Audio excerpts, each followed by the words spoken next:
Entonces aquí son las 11:35 de la mañana de hoy, 23 de octubre, sábado 23 de octubre de 2021. Y estamos en una sesión más, marco de la tecnología en gestión judicial de la Universidad Industrial de Santander, en la asignatura Contratos Civiles y Comerciales. Todos ustedes que están aquí en este momento conectados a la sesión, muchísimas gracias por estar con que en esta sintonía, ¿sí? con este proceso de aprendizaje. Hoy ya en un pequeño lapso yo les había dicho que vamos a estudiar lo concerniente a la nulidad y a la invalidez como categorías o como segunda categoría que se debe analizar en el marco de la eficacia inicial del contrato.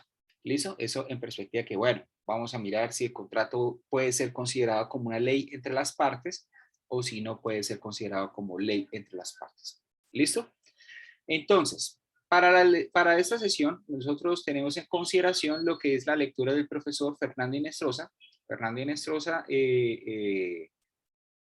eficacia e ineficacia del contrato, y para efectos de analizar todo lo que es cada una de las causales de nulidad en materia de derecho privado, están las lecturas de todas las demás lecturas del profesor Guillermo Ospina Fernández, que hablan sobre la voluntad y los vicios, el consentimiento y los vicios de la voluntad, la capacidad o incapacidad, ¿sí? Y también lo concerniente a objeto y causa ilícitas en el contrato. ¿Listo? Entonces están esas tres lecturas aproximadamente para que ustedes la puedan desarrollar en sus tiempos, en sus modos, y también aclararles que en el marco del CAUIS estas causales se van a estudiar más a fondo para que después ustedes no se vayan a preocupar. ¿Listo, chicos? Hasta el momento, ¿alguna inquietud sobre la metodología de trabajo que hoy vamos a analizar o que hoy vamos a desarrollar? No. ¿No? ¿Todo bien? ¿RUMBA? Profe, qué pena, ¿será que podría repetir otra vez las lecturas? Es que el internet estaba entrecortado. Bueno, las lecturas están, claro, están montadas en la plataforma, ¿no? Están montadas en la plataforma Moodle. Las lecturas son las de Ospina Fernández, las de objeto ilícito, el objeto y la causa del contrato, algo así, la voluntad y los vicios de la voluntad y la capacidad de incapacidad negociar. Eso es esas son las tres lecturas del profesor Guillermo Ospina Fernández, que desarrollan o muy puntualmente en qué consiste cada una de esas causas. ¿Sí, listo? Causales de nulidad. Y a modo general, la lectura del profesor Fernando Inestrosa sobre eficacia e ineficacia en la parte que habla sobre invalidez. ¿Listo? Ya que he estado viendo que ciertas personas se están guiando por las lecturas del profesor Fernando Inestrosa y que en ese sentido, pues, no podemos dejar a un lado lo que él está diciendo. ¿Listo? ¿Listo, Jefferson? Sí, señor, muchas gracias. Perfecto. Entonces vamos a arrancar. Vamos a arrancar ahora sí. Entonces, bueno, ¿alguien me puede recordar en qué consiste la inexistencia del contrato?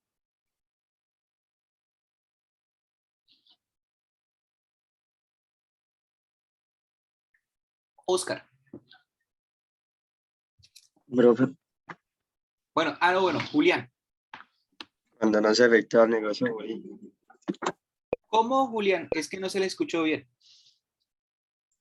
Cuando no se efectúa el negocio jurídico. ¿Cómo así que cuando no se efectúa el negocio jurídico?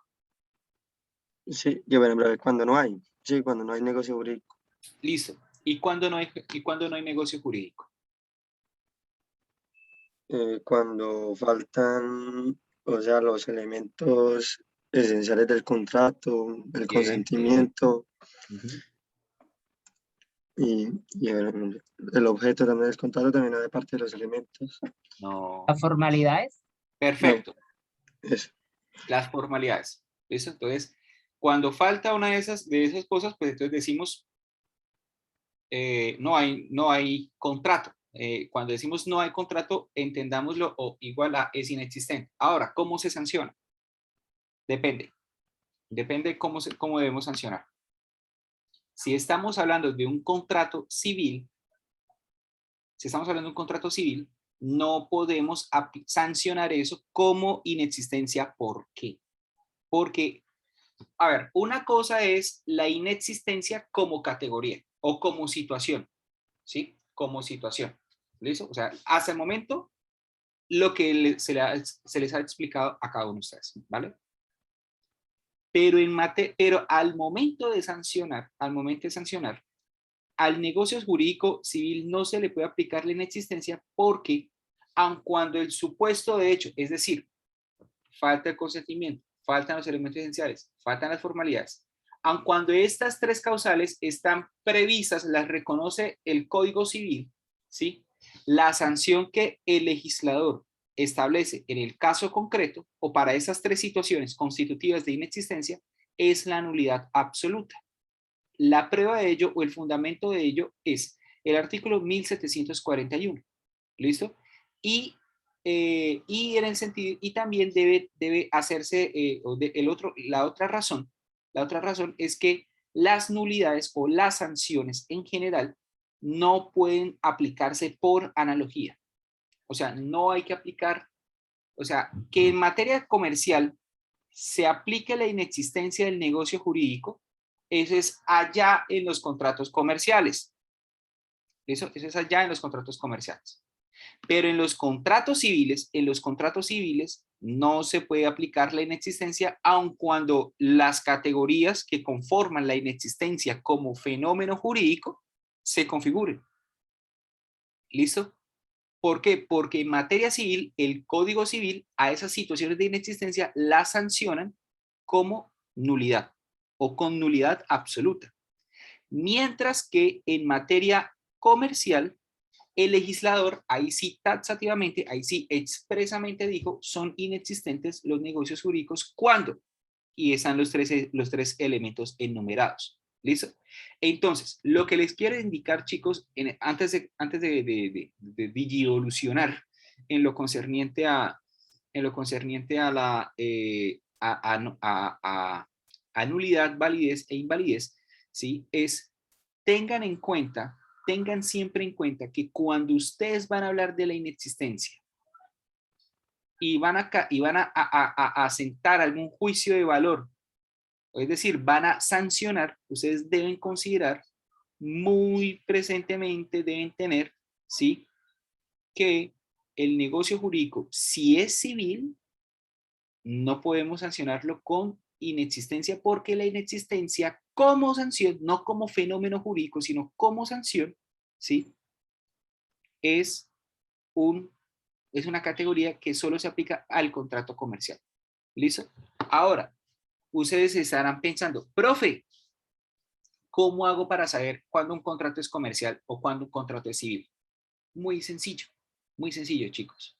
Ustedes se remiten al artículo 20 del Código de Comercio, ¿sí? Y ustedes allí van a encontrar cuáles son los actos mercantiles. Y cuando decimos actos mercantiles, es decir, todas esas manifestaciones o declaraciones o comportamientos propios de los comerciantes que están sujetas a la esfera del Código de Comercio. ¿Listo, chicos? Profe, perdón, ¿artículo qué? 20, artículo 20 del Código de Comercio. Es la manera más fácil. Ustedes deben tener también muy presente que el Código de Comercio y en general la legislación mercantil, aun cuando forme parte del macromundo llamado derecho privado, el derecho comercial es un ordenamiento especial que no se aplica a todo el mundo, que se aplica a los comerciantes y que la regla general es que se aplique el Código Civil por ser la ley general. Y cualquier discordancia o cualquier conflicto o cualquier choque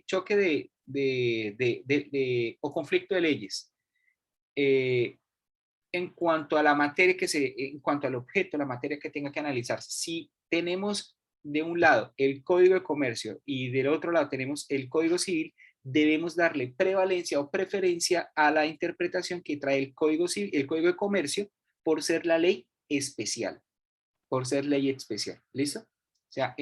O sea, son reglas de interpretación, ¿listo? Son reglas de interpretación. Eso en el caso de que, por ejemplo, tenemos un comerciante que desarrolla una actividad comercial, etcétera, etcétera, y tenemos que mirar, bueno, ¿qué sanción le aplicamos a este negocio que fue desarrollado por un comerciante en el marco de su actividad comercial? ¿Cuál ley aplicamos? ¿La ley general o la ley especial? Ah, no, la ley especial, porque es la que aplica para esa clase de contratos y por demás es la ley especial. ¿Mm? Pero cuando es la regla general, cuando digamos es como todos nosotros, ciudadanos comunes y corrientes, ¿sí? De a pie, a nosotros no se nos puede aplicar el Código de Comercio, se nos debe aplicar el Código Civil. ¿Listo? Salvo que, aun cuando nosotros estemos aplicando, o sea, seamos civiles, así vamos por la vida así, qué bonito, desarrollemos un solo acto, o sea, el acto que vayamos a desarrollar sea un acto considerado como mercantil. ¿Qué desean de los que dice el artículo 20 del Código de Comercio? ¿Listo? Entonces, esos son los tipsitos para poder determinar, listo, cuándo aplicamos la inexistencia y cuándo aplicamos la nulidad absoluta a un mismo supuesto de hecho, ¿sí? O sea, una misma situación da origen a dos interpretaciones que se deben tener en cuenta según la naturaleza del contrato. ¿Listo, chicos? ¿Listo, Laura? ¿Laura no está? Laura se fue. R.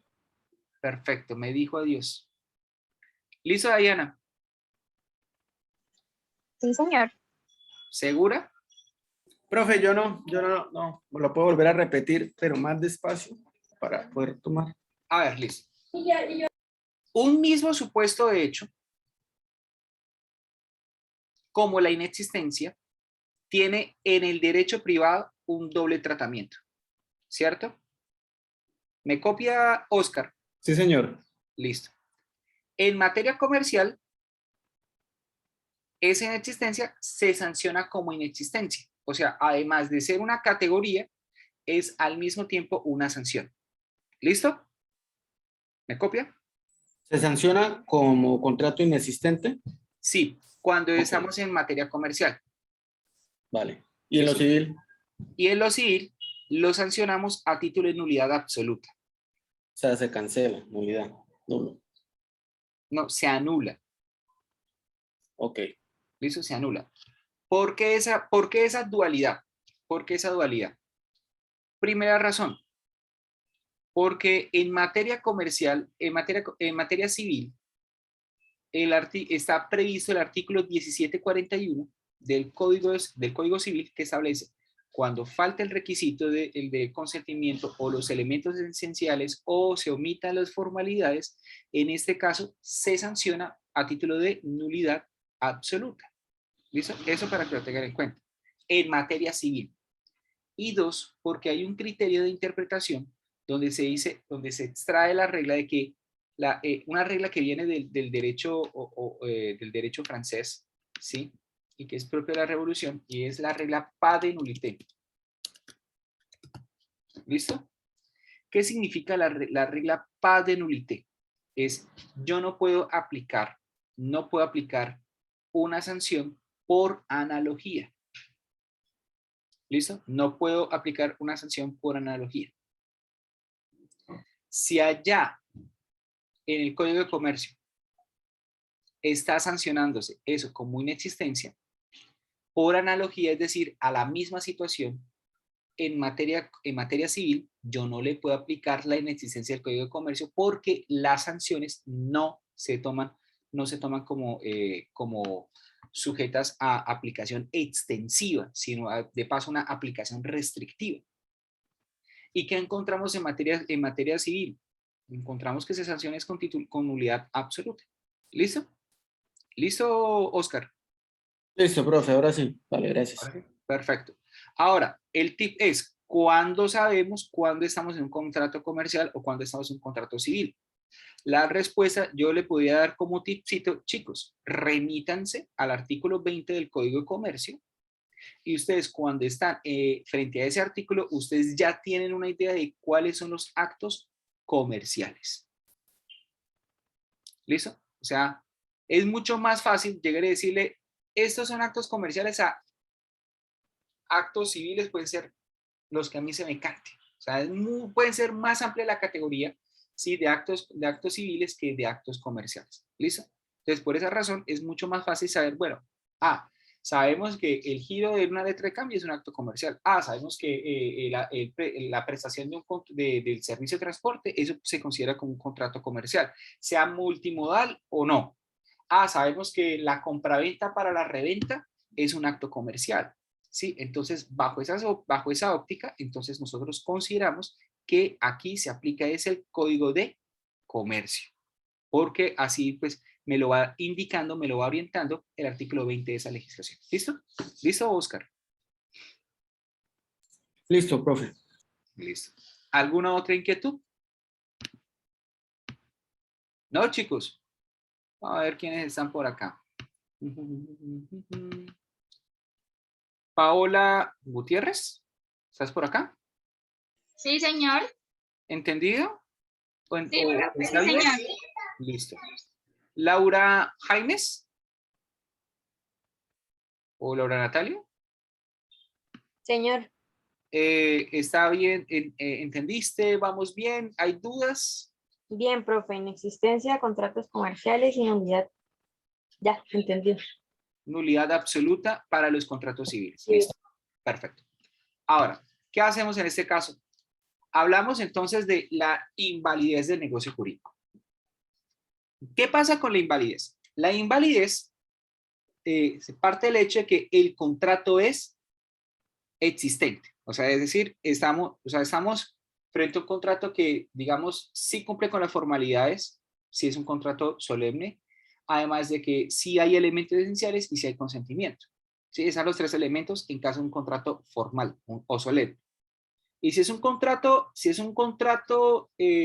consensual, decimos, bueno, hay el consentimiento y hay los elementos esenciales, que serían los dos casos. Si se trata de un contrato real, la formalidad entonces en este caso sería la entrega, es decir, hay consentimiento, hay los elementos esenciales y además de eso, lo más importante, que en este caso es, hay la entrega a la cosa. ¿Listo? Sea tradición o entrega. ¿Vale? Están esos tres elementos, o esos dos elementos según el caso. Pero, ¿qué ocurre? ¿Qué ocurre con ese contrato o con esos contratos? A pesar de que existan, tienen un defecto congénito que los lleva a morir. Y si nacen a la vía jurídica, digamos, si existen jurídicamente, en todo caso no resistiría más, o sea, no resistiría mucho tiempo. ¿Por qué no resistirían mucho tiempo esos contratos? Porque cuando estamos hablando de la nulidad o de la invalidez, ¿sí? Estamos hablando de dos macrocategorías o de dos macrocondiciones que la generan. Entonces, voy a dejar de compartir acá un momentito la pantalla para poder entonces pasar la pizarra. ¿Listo? Para que entonces nos fijemos. ¿Listo? Entonces, la nulidad, esa nulidad, ¿sí? Puede tener origen en dos categorías grandísimas. Primero, porque el contrato no respeta el orden público o las buenas costumbres. ¿Listo? ¿Listo? La segunda macrocategoría, ¿sí? La segunda macrocategoría, chicos, es cuando el contrato es celebrado, ¿sí? Sin que existieran unas condiciones subjetivas, que permitan esa celebración del contrato. Sí que existan condiciones subjetivas mínimas. ¿Listo? Entonces, la nulidad se genera a grandes rasgos, digámoslo, siguiendo la lectura del profesor Inés Rosa. Dice, se genera porque o no respetamos ese orden público porque somos así de hijuep, ¿sí? Perdón la expresión. O porque la persona que suscribe el contrato tiene unas condiciones que pues no afectan el orden público, pero que sí alteran como tal la eficacia del contrato, en el sentido de que pues, por un lado, vamos aquí entonces a trazar las lineecitas para que, ¿sí? ¿Sí? Por un lado, en materia de este segundo aspecto, ¿sí? En este segundo aspecto, por un lado decimos que la persona no es capaz. Entonces aquí estamos hablando de la capacidad como elemento necesario o como un requisito subjetivo mínimo, ¿sí? ¿Listo? Y en segunda medida, el consentimiento exento de vicio. ¿Listo?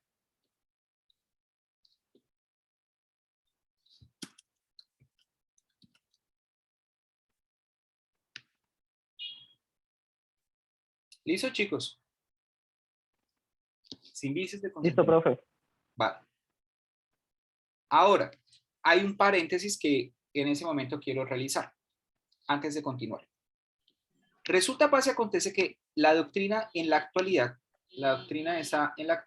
está sentando o está diciendo, venga, es que la capacidad como tal no es que sea un requisito para la invalidez o para la validez, sino que es un presupuesto, de todo contrato.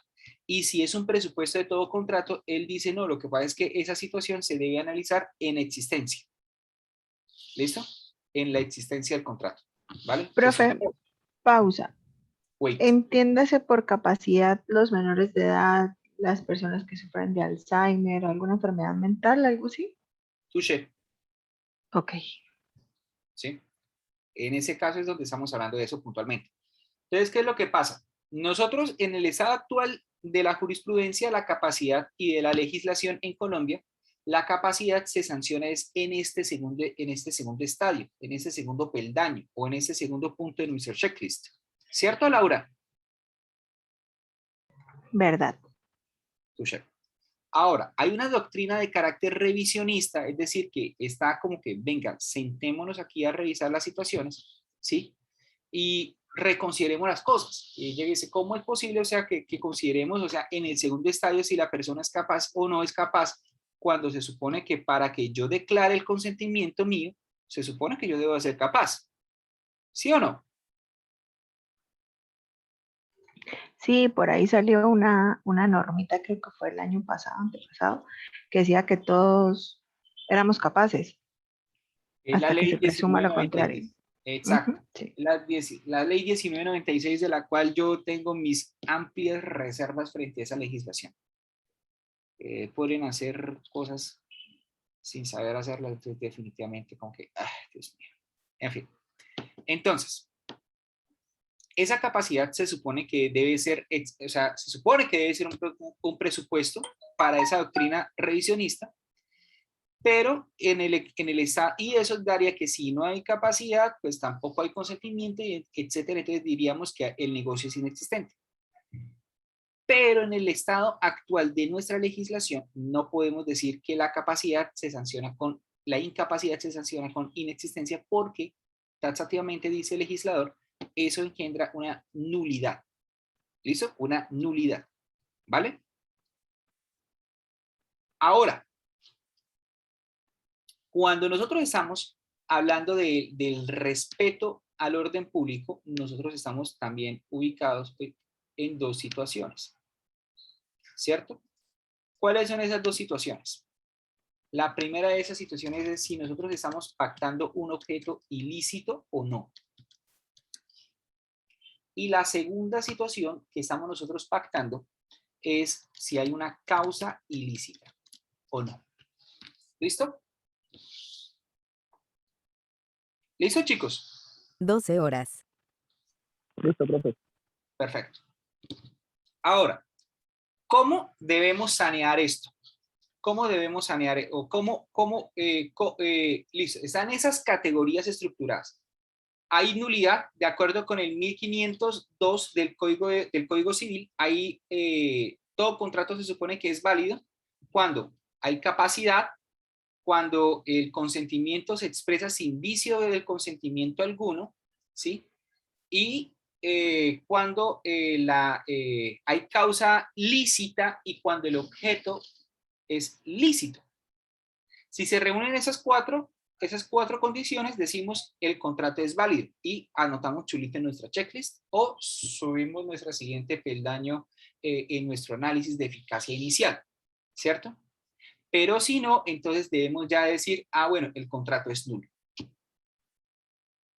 ¿Nulo de qué clase? Depende. Cuando nosotros estamos frente a un negocio jurídico y ese negocio jurídico afrenta lo que es el orden público, ¿sí? Incurre en esa situación, nosotros no podemos darle, nosotros tenemos una categoría muy especial, muy específica, que es la categoría de la nulidad absoluta. ¿Listo? La nulidad absoluta. ¿Vale?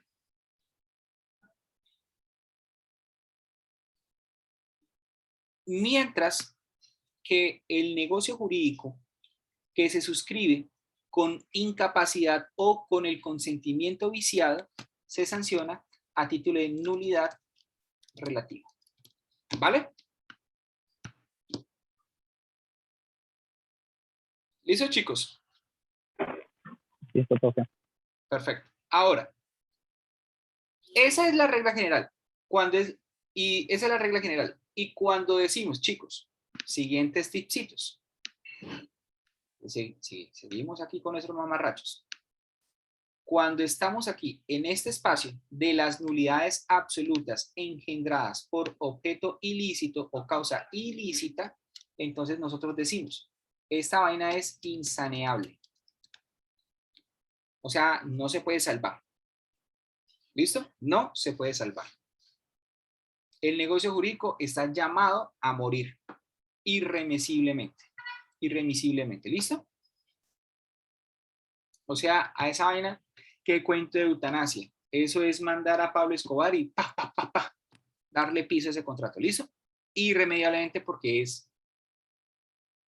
es tan ofensivo el orden público, tan ofensivo las buenas costumbres, o sea que no merece ninguna tutela. ¿Listo, chicos? Sin embargo, cuando nosotros estamos hablando de una nulidad derivada de que no concurren estas condiciones mínimas subjetivas, ¿sí? Entonces decimos, estas nulidades pueden ser saneables. ¿Qué es sanear o qué no es sanear? Sanear es salvar el contrato.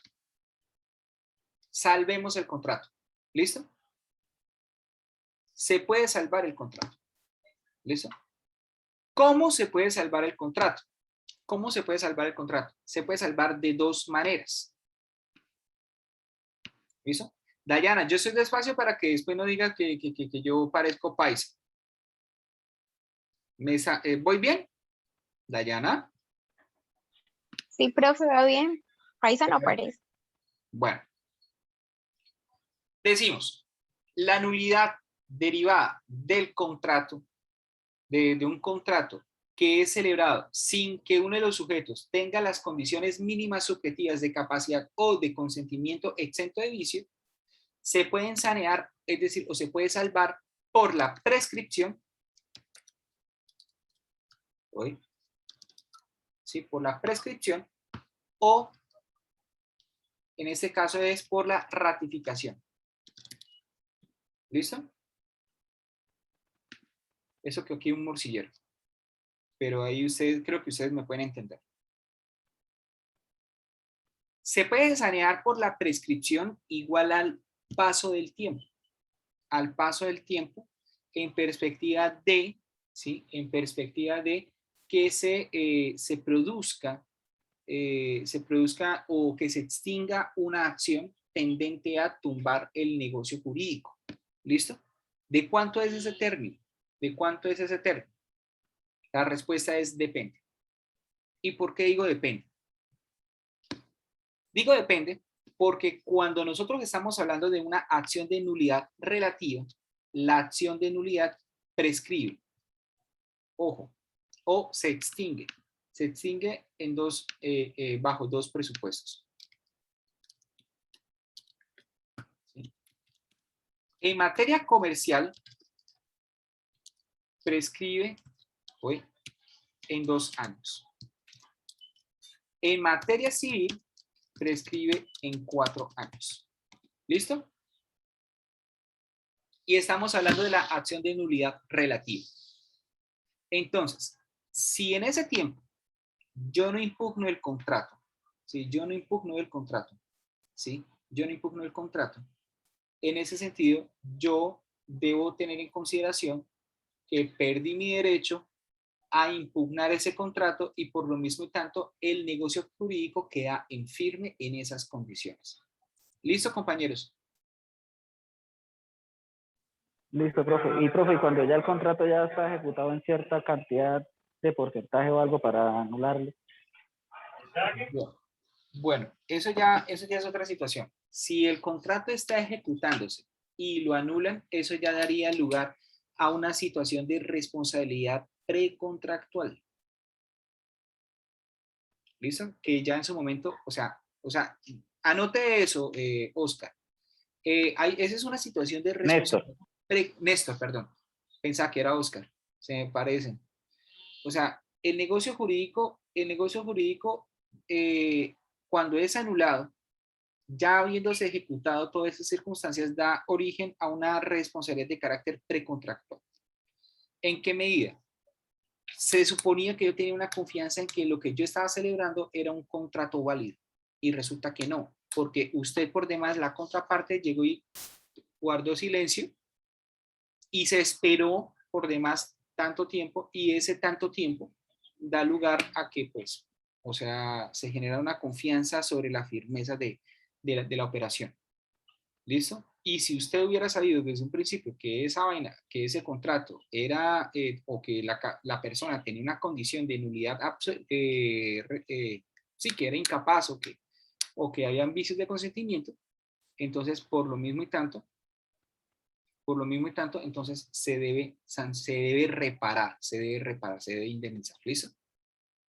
Alguien está escribiendo por el chat. Camilo. Dice, ¿por qué el negocio que realiza una persona que no tiene... ¿por qué el negocio que realiza una persona que no tiene capacidad para disponer de sus bienes es nulidad relativa? La posibilidad de subsanarlo, ¿hasta qué punto? Bueno, ya a eso yo iba. O a eso vamos poquito a poco, ¿listo? Pero vamos a responder de una vez. Resulta, voy a borrar aquí todo eso que estoy escribiendo, ¿listo? ¿Puedo borrar? Sí, profe. Listo. La regla general habíamos dicho que el negocio jurídico, por ejemplo, cuando no hay condiciones,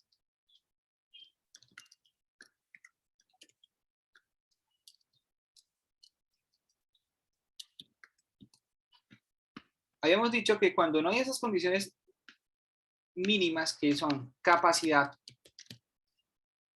o cuando hay consentimiento, exente vicio, consentimiento,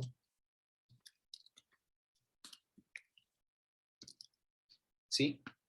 En ambos casos se sanciona, o sea, la regla general es que se sancione con nulidad relativa. ¿Listo?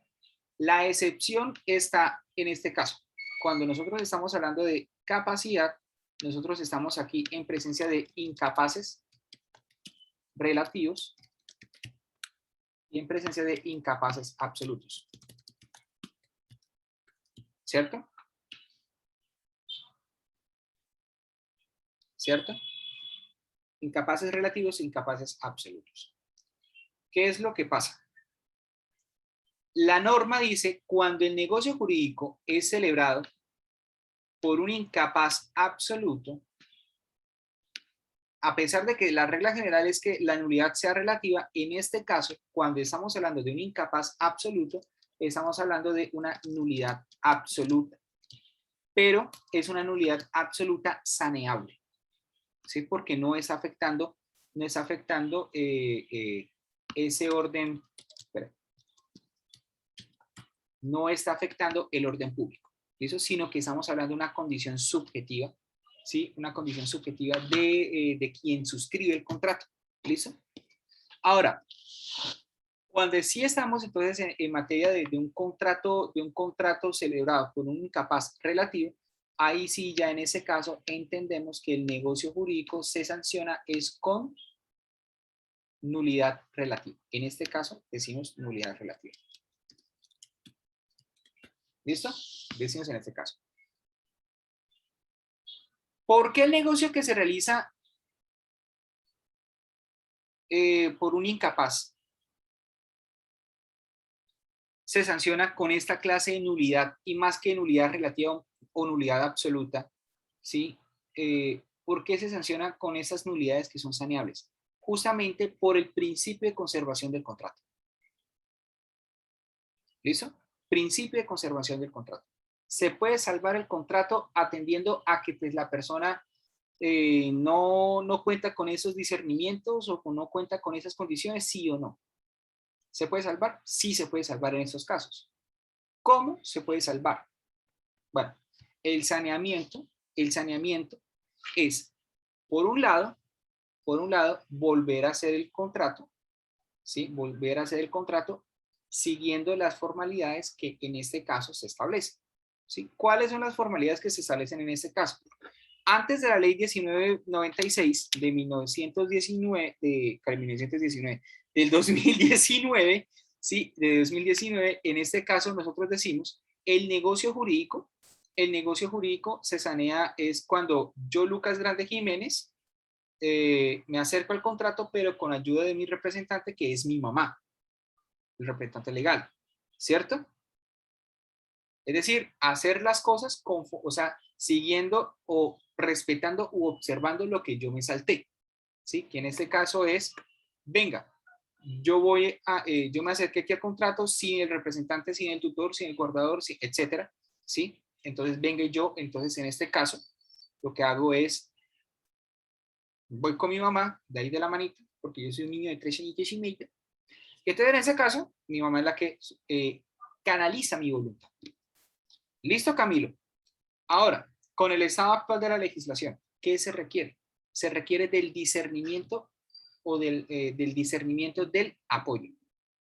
De la persona que está al lado de la persona que, pues, a ver, decimos que somos capaces. Hay que presumir la capacidad, ¿sí? Cosa que pues ya de entrada decía el código civil cuando se dice se presume que todos son capaces, ¿cierto? O sea, frente a ese punto, o sea, no hay mayor diferencia, ¿sí? Pero llegar y decir que todos son capaces, o sea, es como que, o sea, digamos es un criterio de imputación propio de las ciencias jurídicas, que pues es natural y es entendible, ¿sí? Pero que en este caso va en consonancia o iría en disonancia con la realidad natural. ¿Sí? Iría en disonancia con la realidad natural, en el sentido que, pues, a ver, yo cómo voy a poder considerar, sí, o sea, yo cómo voy a poder considerar que una persona que está, con todo respeto, por los que están en San Camilo, ¿cómo voy a considerar una persona que está en San Camilo o que está en San Pablo como una persona capaz? No se puede, o sea, en la naturaleza misma me dice, venga, es que este man está loco, o sea, el man no sabe dónde está parado, ¿sí? Si el man cree que está hablando con Santa Claus y por demás está hablando con el Grinch y es íntimo amigo de la cosa, de Pennywise, ¿Mm? y quiere venderme a mí la luna, porque es el presidente de la luna. Chicos, o sea,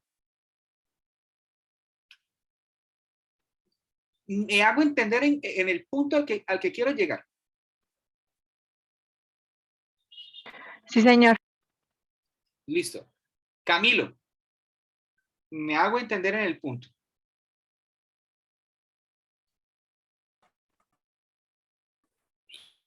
Yo no entendí, profe. ¿Cómo? Es que Camilo tiene el internet maluquito. ¿Cómo, Es Dayana? que yo no entendí ¿Qué parte no entendiste? la última parte. Ah, yo pensaba que todo. A ver, la ley dice, anteriormente la ley dice, bueno, yo saneo el negocio jurídico, yo saneo el negocio jurídico canalizando la voluntad del incapaz por medio del representante o por medio del curador, del tutor, del guardador, etcétera, ¿sí? Según la ley 1306 de 2009, ¿vale? Que no es que variara mucho el tema de lo previsto en el Código Civil, no lo variaba mucho. Ahora, cuando estamos ya en el marco de la ley 1996, o sea, la ley 1996 entra partiendo del supuesto de que todos somos capaces. Todos somos capaces, ¿sí? Y pues uno dice, pues jurídicamente como que listo, muy bonito llegar y decir que todos somos capaces porque al fin y al cabo el legislador puede decir lo que se le cante el quinto forro de las pelotas, ¿sí? El punto es naturalmente, o sea, en nuestra realidad, o sea, cómo vamos a poder considerar como una persona capaz, ¿sí? Como una persona capaz, alguien que está allá en San Camilo, ¿sí? Que con todo respeto a los que están en San Camilo, vuelvo y digo, ¿sí? Que esa persona habla con Santa Claus, habla con Pennywise, habla con el Grinch, ¿sí? Se cree el heredero de Máximo Décimo Meridio, ¿sí? De Gladiador, y por demás presidente de la Luna y se le está viniendo a usted. O sea, ¿tú qué vas a decir al respecto? Esa persona o sea, no sabe dónde está parada, sí cree que su vehículo no es un Rolls Royce, sino es un hipopótamo rosado con impermeables amarillos y que va volando, ¿sí? Y que va volando más rápido que Goku en su nube voladora. ¿Sí? Entonces, como que, o sea, esa ley es, digamos, tiene una muy buena intención, pero desarrolla terriblemente mal esa vaina. La desarrolla terriblemente mal. Y tarde que temprano, esa ley la van a tener que reformar. Y la van a tener que reformar o para volver al régimen anterior que estaba muy bien planteado, ¿sí? Y que era quizá mucho más garante de lo que es la dignidad y que era mucho más pragmática, que partir del supuesto filosófico y el discurso demagógico de creer que todos somos capaces, pero al momento de dar la solución legal, esa ley, con todo respeto por lo que voy a decir, esa ley es una mierda. ¿Sí? O sea, esa ley no sirve, o sea, tiene muchísimos vacíos. ¿Listo? Pero bueno. ¿Cómo se sanearía bajo la ley 1996? Se sanearía contando con el discernimiento del apoyo. ¿Sí? Pues si esa persona, si ese apoyo va y dice, venga, es que sí, como que me parece que sí está bien que Luquitas Grossman, que es un, sí, entonces pueda suscribir el contrato, pues bien, perfecto. ¿Mm? Entonces, bajo ese orden de ideas, el negocio jurídico se puede sanear. Ámbito de la ley anterior, o con el ámbito de la ley actual, se resuelve por la intervención del guardador, del curador, del tutor, del representante legal, o en el caso de la ley 1996, con el discernimiento de ese sujeto llamado apoyo. ¿Listo, Camilo? Ahora, el segundo supuesto en cuanto a la incapacidad, ¿sí?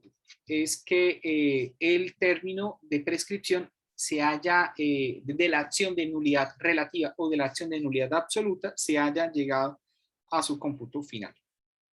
¿Listo? En perspectiva de sanear el contrato. Vuelvo y digo, cuando estamos hablando de una nulidad nulidad relativa, el término de prescripción es, según el Código de Comercio, según el Código Civil, es de 4 años. ¿Listo?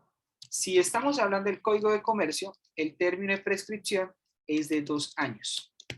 Y salvando o haciendo la claridad de que la nulidad relativa allá en el Código de Comercio se conoce no tanto como nulidad relativa, sino como anulabilidad, ¿sí?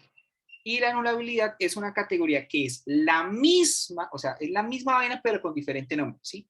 Solamente que ese nombre se toma de la doctrina italiana porque el Código Civil, el Código de Comercio colombiano está muy influenciado por el Código Civil de 1942, del cual pues se desprende todo el desarrollo teórico que hace el maestro Emilio Betti, ¿sí? Y del cual pues también beben los alemanes y que pues en el caso colombiano beben los profesores como el maestro Fernando Inestrosa y el magistrado Antonio Borges Orduz. ¿Listo? Es esa doctrina italiana. Y esa doctrina italiana es la que inspira el concepto de anulabilidad, que en realidad es la misma vaina. Es la misma vaina de la nulidad relativa. ¿Listo? Mientras que cuando estamos hablando de la nulidad absoluta, ¿listo? El término no es de 4 años ni de 2. El término es de 10 años. ¿Listo? Entonces, eso para que lo tengan en cuenta. Nulidad absoluta aplicamos para los incapaces absolutos y se sanea volviendo a hacer las cosas al mismo tiempo o por la prescripción. Y la prescripción para este caso es de 10 años. ¿Listo? De 10 años. Pero si estamos ante un incapaz absoluto, un incapaz relativo, el incapaz relativo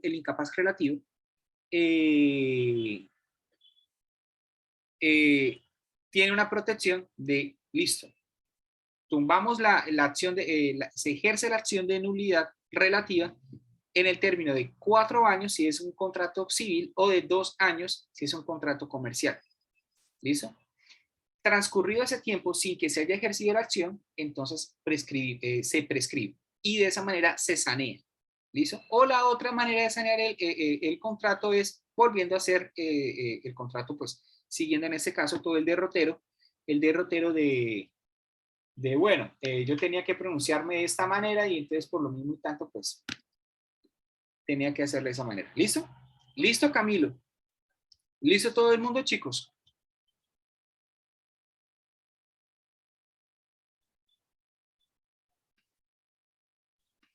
¿Listo?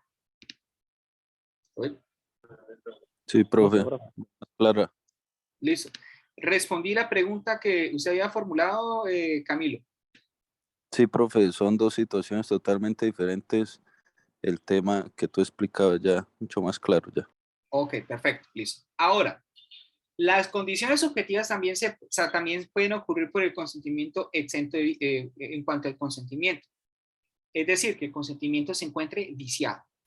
¿Listo? ¿Cuándo entendemos que el consentimiento está viciado? El consentimiento está viciado cuando hay error, ¿sí? Cuando hay fuerza y cuando hay dolor. ¿Listo? Error, fuerza o dolor. Les voy a cambiar aquí el colorcito. Perdón. Punto de partida tan. Luego acá. Luego acá. Y luego acá. Error, fuerza o dolor. ¿Listo? El error, igual, de todo esto, lo vamos a explicar muy desmenuzadamente en el CEA-WIS. ¿Listo? Para que no se preocupen. ¿Listo? Lo vamos a explicar muy detalladamente allí en el CEA-WIS. Para que, pues, no nos afanemos y allá, pues, con más tiempo vamos a colocar los casos.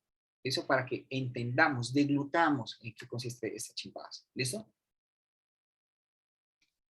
El consentimiento viciado por error consiste en que la persona que contrata tiene una discordancia entre lo que se representa, es decir, lo que tiene en su mente, en su cabecita, y frente a lo que hay en la realidad. ¿Listo? ¿Listo, chicos? Profe, discordancia y qué más es. Es la discordancia que tiene el sujeto contratante frente a la realidad y lo que se representa. Y cuando decimos, ¿qué es ese de representarse? Decimos, bueno, es lo que tenemos en nuestra mente, lo que pensamos. ¿Listo? Profe, Ok. una pregunta, cuando hay una persona que tenga incapacidad para ejecutar un contrato, pero así lo contrata y lo ejecuta a cabalidad, lo hace muy bien, pero se dan de cuenta de que más adelante ese contrato no se podía dar, ahí que... Bueno, buena pregunta. Eso depende. La diferencia, una diferencia para poder, o un punto para poder saber cuando estamos en una nulidad absoluta, bueno, una nulidad saneable y una nulidad insaneable, ¿sí? Es el hecho de, bueno, ¿a mí qué más me conviene? ¿Mm? ¿A mí qué más me conviene?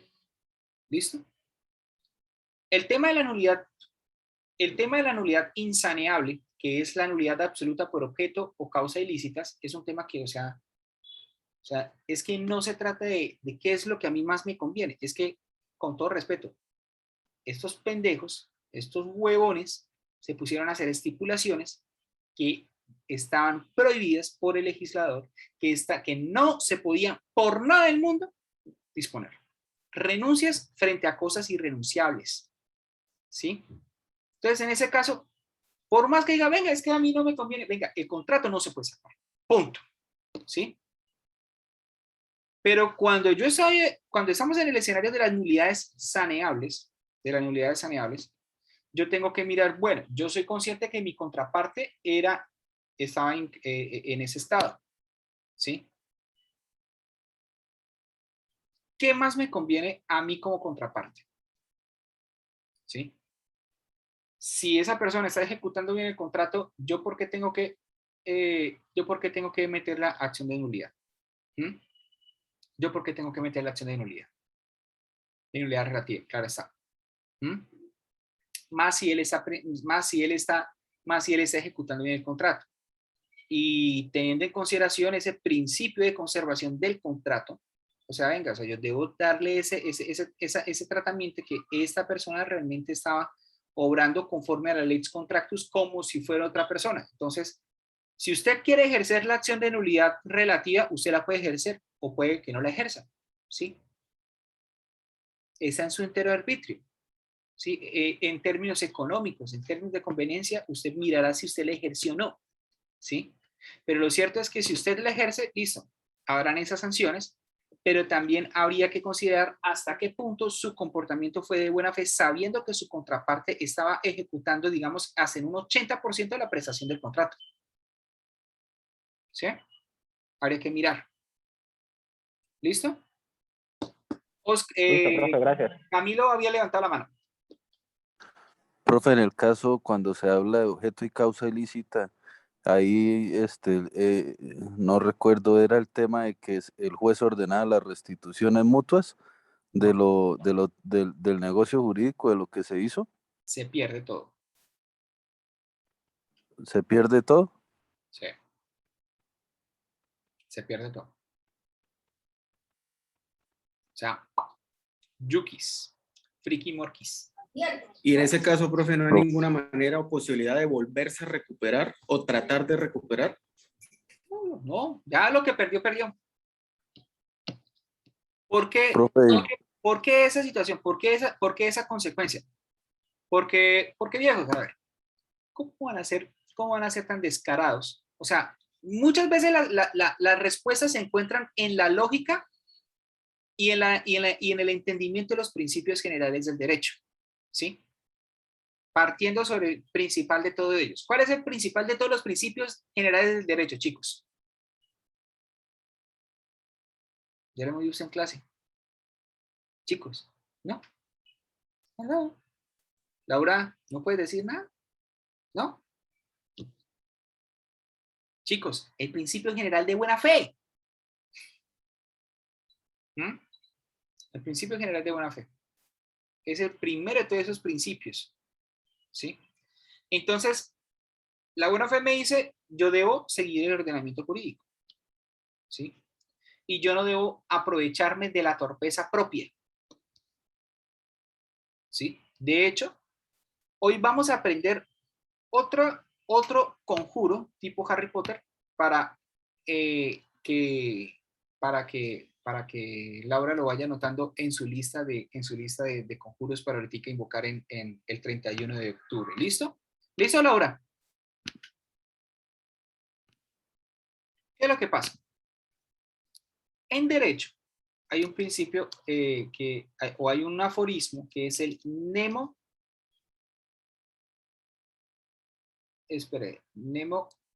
audire propriam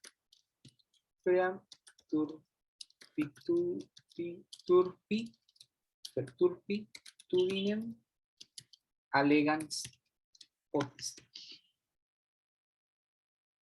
Nemo audire allegans nemo audire propriam turpitudinem allegans potest.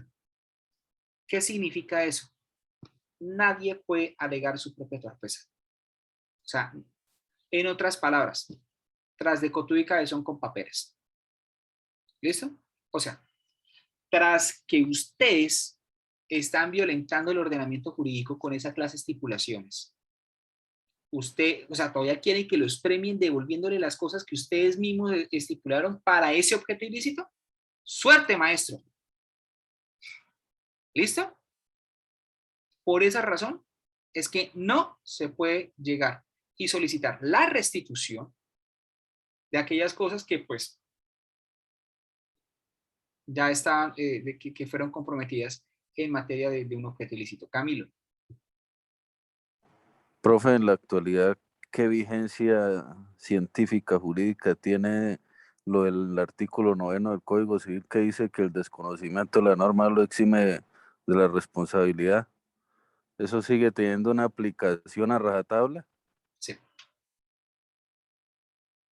Sí, en el sentido que, pues vamos a, ya que usted está diciendo esto, vamos a marearlo con el error como categoría de vicio de consentimiento. ¿Listo? En materia del derecho, nosotros estamos considerando que el error puede tener de dos fuentes. ¿Listo? Y vamos a hablar del primero, que es el que mencionó el compañero Camilo, el error de derecho. El error de derecho. El error de derecho no vicia consentimiento. ¿Y en qué consiste ese error de derecho? Hacer una interpretación inadecuada de la norma jurídica. Hacer una interpretación o creer que una norma estaba derogada cuando estaba vigente, o creer que una norma estaba vigente cuando estaba derogada. Es decir, la discordancia que tengo yo, lo que yo estoy pensando no es lo que en el aspecto jurídico se reputa que exista, que es la interpretación, la existencia o la vigencia de una norma jurídica. ¿Listo? Entonces, no vicia el consentimiento justamente porque el artículo 9 del Código Civil señala que la ignorancia de la ley no sirve de excusa. En materia civil, hasta el momento, tiene su preponderancia. Sí, tiene su preponderancia. O sea, todavía tiene su vigencia. ¿Cuál es el estado de la doctrina actualmente? En el código, por ejemplo, en el proyecto de Código Civil de 2020 de la que anunció la Universidad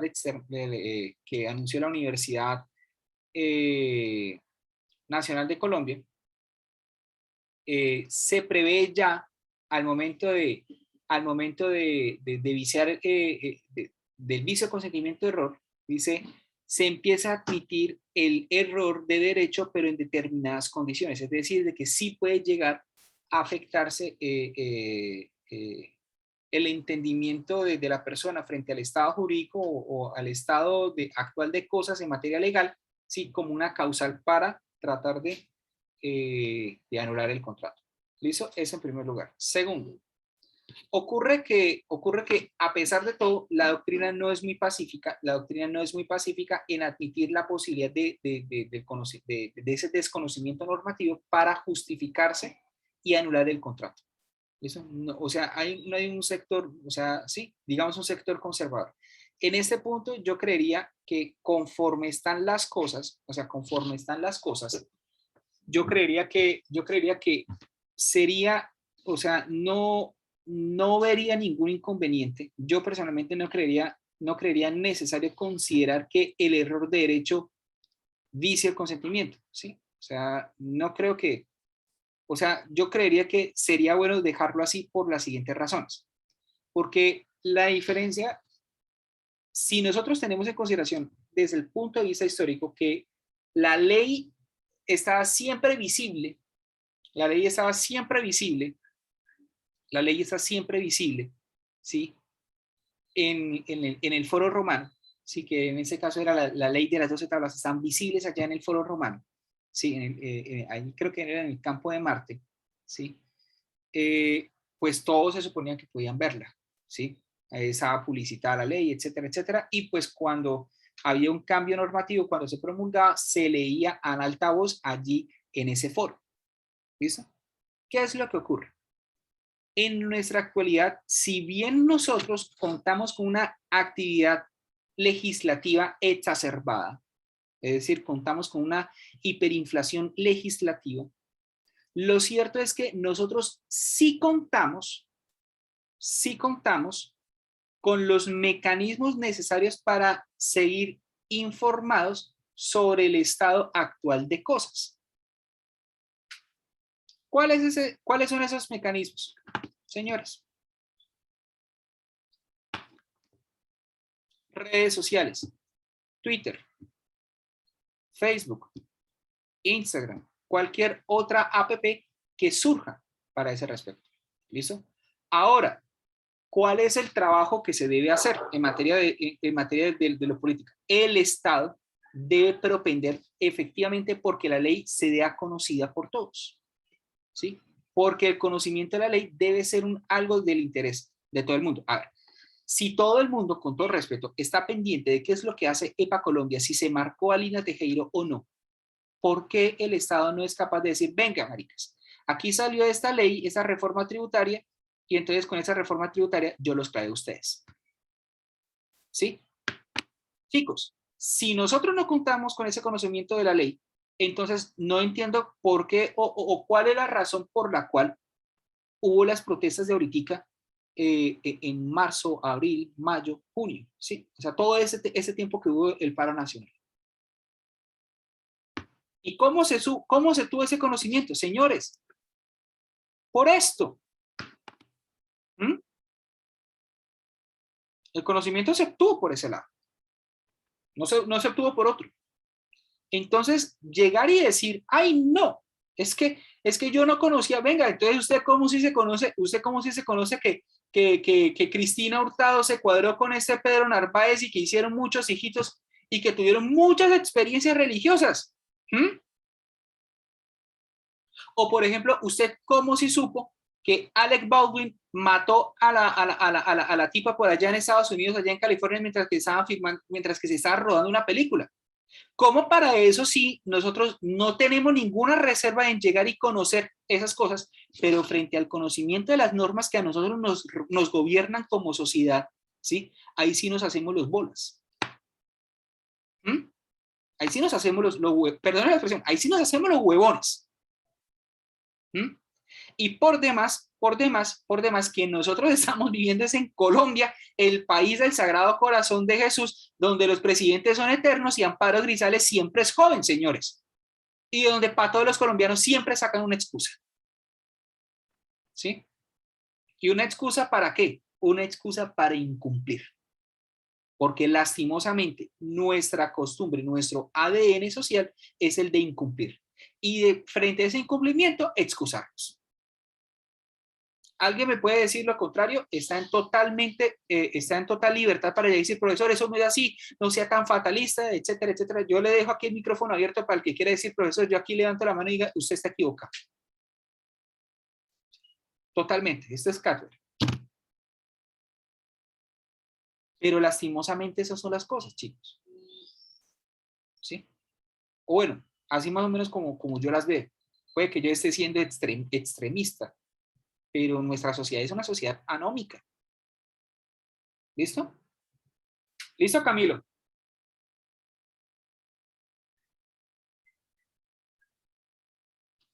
Camilo guardó silencio. No. Bueno. Hasta el momento, preguntas, chicos.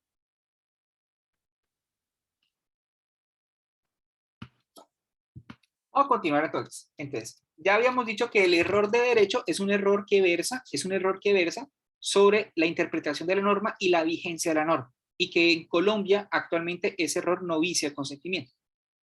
Pero también hay de otra mano, hay otra clase de error, y es el error de hecho. El error de hecho consiste en esa discordancia que tiene el sujeto contratante sobre unas circunstancias fácticas determinadas, es decir, sobre unos escenarios de la realidad muy determinados. No versa sobre si la norma existe o no existe, o si yo le estoy dando o no dando la interpretación adecuada. No, señores. Yo acá le estoy dando a la realidad una interpretación totalmente diferente. Y solamente el error vicia el consentimiento. Ojo, el error solamente vicia el consentimiento en 5 supuestos. No más allá. Solo en 5 supuestos. ¿Cuáles son esos 5 supuestos? Bueno, los 5 supuestos son el error en la persona. Bueno, yo creo que se los voy a tener que dictar. No los puedo escribir como tal acá porque ya eso me quedaría un morcillero todo feo. ¿Listo? Pero alguien si alguien se queda, entonces me dice, profesor, repita. Y yo repito. ¿Listo? ¿Va para esas, chicos? Listo. Perfecto. ¿Cuándo se dice el consentimiento por error de hecho? El consentimiento se vicia por, en primer lugar, error en la persona. El error en la persona. Cuando se contrata en expresa consideración de que yo estoy contratando, por ejemplo, con Carlos Sepúlveda Valderrama. Ese es el error en la persona, en primer lugar. En segundo lugar, cuando yo estoy contratando sobre un objeto determinado, error en el objeto. Sí, error en el objeto. Cuando, por ejemplo, yo creo que estoy contratando una compraventa sobre el Topolino, yo creo que estoy contratando que voy a comprar un carro y resulta que no. Topolino es el nombre de un toro. Y a mí me venden un toro. ¿Listo? Objeto existe. Lo que pasa es que la cosa que yo me represento no es la misma no es la misma. ¿Sí? No es la misma que en realidad es. Segundo supuesto. Tercer supuesto. Error en la sustancia del contrato. ¿Qué es error en la sustancia del contrato? Perdón, error en la especie del acto o contrato. ¿Listo? ¿En qué consiste el error en la especie del contrato? Y es muy frecuente. Que una persona supuestamente crea que le están haciendo una donación de 50 millones de pesos y en realidad le están prestando 50 millones de pesos. ¿Sí? Entonces, hay una discordancia entre el contrato que yo estoy celebrando. Mutuo, por un lado, que es el contrato real, y lo que realmente se representa a esa señora, que es una donación. ¿Listo? ¿Cuántos vamos aquí en este momento? 3. Listo. Cuarto error. Creo que son 4 errores, no 5.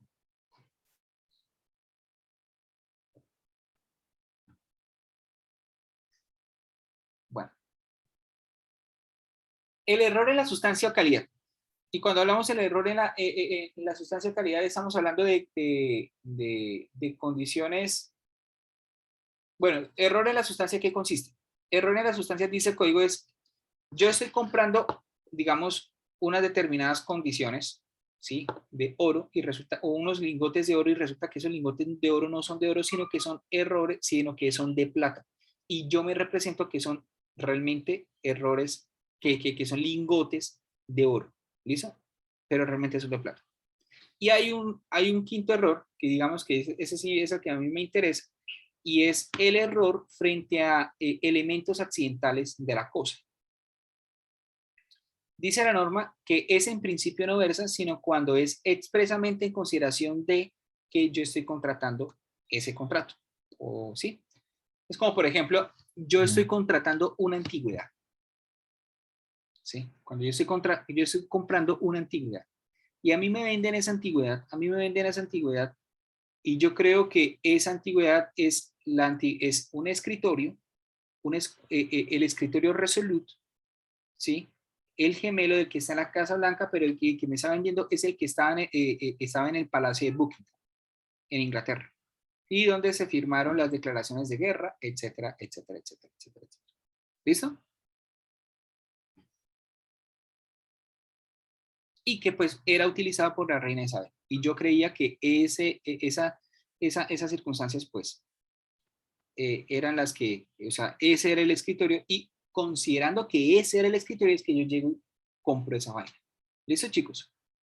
El punto ¿es un error en cuanto a la sustancia o en cuanto al objeto? La respuesta es no. Se sabe que es un escritorio. El asunto es que muchas veces vale más esa historia detrás de, o el pasado detrás de esa cosa, ¿sí? Hace que vale mucho más que el objeto en sí mismo, ¿sí? Y ese pasado es lo que hace que el precio se incremente, ¿sí? En caso de las antigüedades. Que usted quiera comprar un Renoir, un cuadro Renoir, ¿listo? O un cuadro Cézanne. Y resulta que ese cuadro Cézanne no es de Cézanne, sino que es de otra persona. Y usted contrató frente a ese cuadro Cézanne cuando Cézanne estaba borracho y que se puso a pintar, pam, pam, pam, pam, pam, pam. O que usted llegó y precisamente se compró el cuadro donde Van Gogh aparece ya sin la oreja, porque justamente ese cuadro es cuando él se voló la dichosa oreja. ¿Mm? Entonces, por esas cosas, por esas historias, es que uno llega y dice, ah, es que el valor se incrementa. Por demás, yo estoy comprando en consideración de ese pasado, de esa historia, de esas circunstancias que hay detrás de esa cosa. ¿Listo? Entonces, en esos casos es que decimos, hay vicio de consentimiento. Fuera de lo demás, no hay vicio de consentimiento. ¿Listo? ¿Listo, chicuelos? Profe, entonces, error en la persona, error en el objeto, error en la que del contrato. Es que su merced dijo primero Error en la sustancia. especie de contrato. Error en la especie de contrato. ¿Listo? Error en la sustancia del objeto y error en las condiciones accidentales del contrato. Error en las condiciones accidentales de la cosa. Qué pena, profe. O sea que primero es error en la especie del contrato y luego error en la sustancia del contrato, ¿sí? No, en la sustancia del objeto. Del objeto. Ah, ok. ¿Listo? ¿Y la última cuál es? Perdón. Error en las condiciones accidentales del objeto.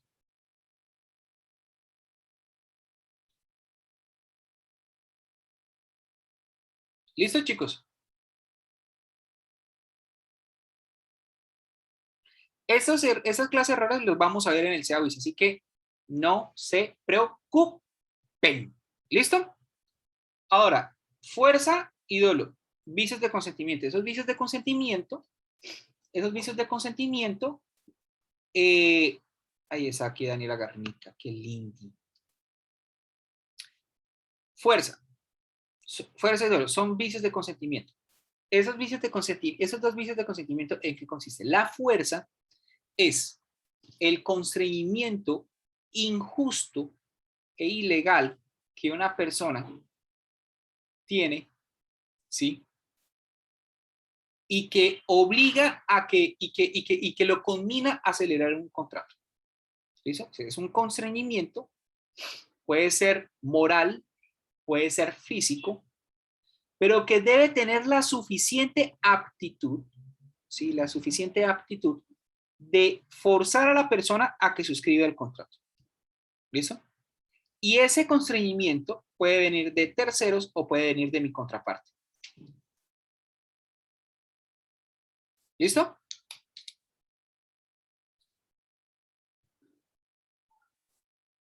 ¿Listo, chicuelos? En cambio, el dolo el dolo siempre proviene de mi contraparte y el dolo no debemos entenderlo tanto como el artículo 63 del Código Civil que dice que es la intención positiva de inferir daño, porque esa interpretación o ese entendimiento está más orientado a el tema de la responsabilidad, el tema de la responsabilidad contractual o extracontractual. ¿Listo? Pero el dolo, en perspectiva del vicio de consentimiento, es el engaño. Es el engaño sobre una circunstancia trascendental sin la cual yo nunca hubiera contratado. ¿Listo? O sea, no puede ser una mentirita blanca. ¿Sí? Se trata realmente de un ocultamiento de información, de tal calado que si yo nunca hubiese tenido que si yo hubiese tenido esa información, yo nunca hubiera contratado. ¿Listo? Para eso también vamos a contar con la explicación en el CEA-WIS, para que no se preocupen. ¿Listo, chicos? ¿Listo? Señor. Perfecto. Ahora, cuando nosotros estamos hablando, voy a compartir pantalla, ya de aquí voy a dejar, voy a compartir un momento. ¿Listo? Cuando nosotros estamos hablando, perdón, cuando nosotros estamos hablando aquí bueno, aquí eso es, si quiere tómele captura a la pantalla, porque eso igual, eso a ustedes les va a servir. En cuanto a vicios de consentimiento, pam, pam, pam, pam, pam, pam. ¿Listo? Entonces, tómele pantallazo y se lo pasan entre ustedes. ¿Listo? Pam. Ahora, ¿qué es lo que pasa? En cuanto al objeto, el requisito, y digamos que en cuanto a la causa también, ¿sí? El requisito que se debe tener en consideración en perspectiva de la validez del negocio jurídico es la licitud. La licitud. ¿Listo? ¿Qué es eso de la licitud? Lo que yo Profe, sé. qué pena. ¿Será que puede volver la diapositiva? Es que no alcancé a tomarle pantallas. Eso, espera un momentico. ¿Ya? Me Listo, avisan. ya, gracias. Perfecto. Y también pueden tomarle pantallazo a esto. ¿Listo? Me avisan cuando ya. Señor. Listo. Chicos, ¿qué pasa aquí en este caso? Nosotros estamos aquí considerando que la prestación, es decir, ese dar, hacer o no hacer, ¿sí? Que es aquí abajito, ese dar, hacer o no hacer, se debe ajustar a lo que establece el legislador como permitido, o en esa óptica lo permitido. De tal manera que mi comportamiento, o que la entrega de la cosa que yo vaya a dar, o que esa abstención no vaya de ninguna manera a menoscabar esas, en primer lugar, las normas imperativas. 2, que lo que yo establezca en el contrato no menoscabe el orden público. ¿Sí? Y 3, que lo que yo menoscabe, que lo que yo esté haciendo no menoscabe las buenas costumbres. ¿Listo? Entonces, ¿qué decimos? Cuando nosotros encontramos en el Código Civil la regulación frente al objeto ilícito, encontramos unos supuestos, unas casuísticas, que pues creería yo que no se limitan a ello, en tanto que el legislador, cuando establezca que una norma es de carácter imperativo, pues allí la violación de esa norma imperativa pues conlleve a la nulidad por objeto ilícito. Pero hay unos casos puntuales en el Código de Comercio, en el Código Civil, que es el contrato que es prohibido por la ley. Eso, el contrato que es prohibido por la ley. En primer lugar. En segundo lugar, el contrato que vaya en contravención del derecho público de la nación, es decir, que vaya en contra de lo que es el derecho administrativo, lo que es el derecho tributario, lo que es el derecho aduanero, lo que es el derecho ambiental en algunos casos, ¿sí? incluso en lo que vaya en contravía del derecho constitucional, en el sentido de que yo esté renunciando a, bueno, que se esté disponiendo de la estructura del Estado, por ejemplo. Que se esté renunciando a o que se esté enajenando derechos personalísimos. Por ejemplo, que yo esté enajenando mi derecho a la dignidad humana. O que yo esté renunciando a la acción de tutela frente a incumplimientos negociales, frente a afectaciones a mi derecho a la educación. O que yo esté renunciando al derecho, o que yo le transfiera ese derecho al trabajo a otra persona, ¿sí? Cosas así que yo tendría que estar en esa perspectiva just fundamental. No, si yo enajeno una cosa así, engendra nulidad absoluta por objeto ilícito. O que, por ejemplo, que yo venda mi atributo de la personalidad, que yo venda mi nombre, que yo venda que yo venda las condiciones propias de mi estado civil. ¿Listo? Es para que usted lo tenga presente. Otro caso, cuarto, es cuando se están vendiendo cosas embargadas, es decir, cosas que por efecto de una orden judicial, en el marco de un proceso ejecutivo, por regla general, ¿sí? Se estén, por fuera del comercio, estén embargadas. ¿Listo? No que estén secuestradas, ¿sí? Ni que haya la medida de la inscripción de demanda, sino que estén embargadas. ¿Listo? Que estén embargadas. Que yo vaya y venda, por ejemplo, un inmueble que esté embargado por efecto de una acción ejecutiva con fundamento en un título hipotecario.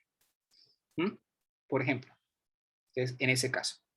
Y el último caso es enajenación de cosas que no están en el comercio, ¿sí? Cuando decimos las cosas que están embargadas, decimos las cosas embargadas están dentro del comercio y los saca el comercio.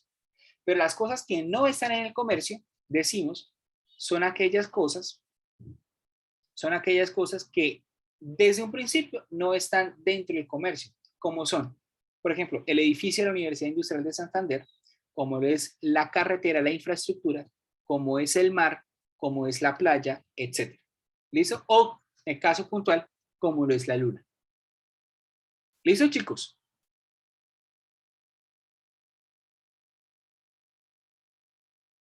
Por esa razón, cuando, ya que estoy hablando de eso de la luna, ¿sí?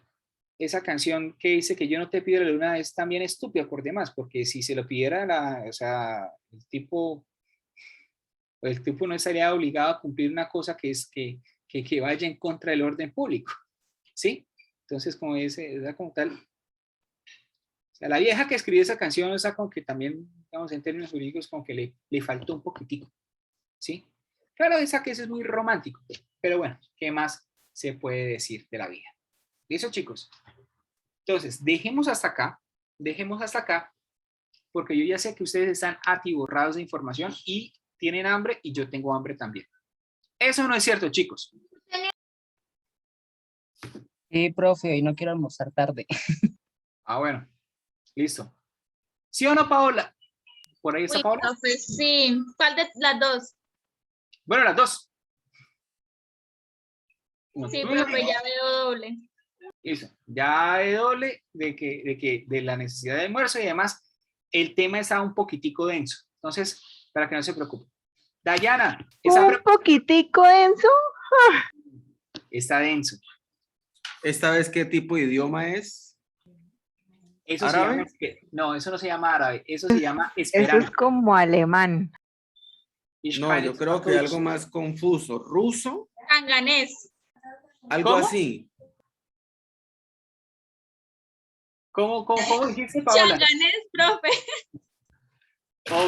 Ok. No se preocupen. Cuando, realmente esto es fácil. Solamente es que ustedes le presten atención. Esto es de lógica. Esto es de lógica. ¿Sí? Y vamos a mirar eso en el espacio del SEAWIS para que pues podamos profundizar. O sea, va a haber espacio SEAWIS por cada situación, por incapacidad, perdón, más que por incapacidad, por objeto y causa ilícitas, por consentimiento, por vicios de consentimiento y por capacidad. 13 horas. ¿Listo? Entonces, para que no se preocupen. ¿Listo, chicos? Listo, profe. ¿Listo? Y Listo, bueno, profe, chao.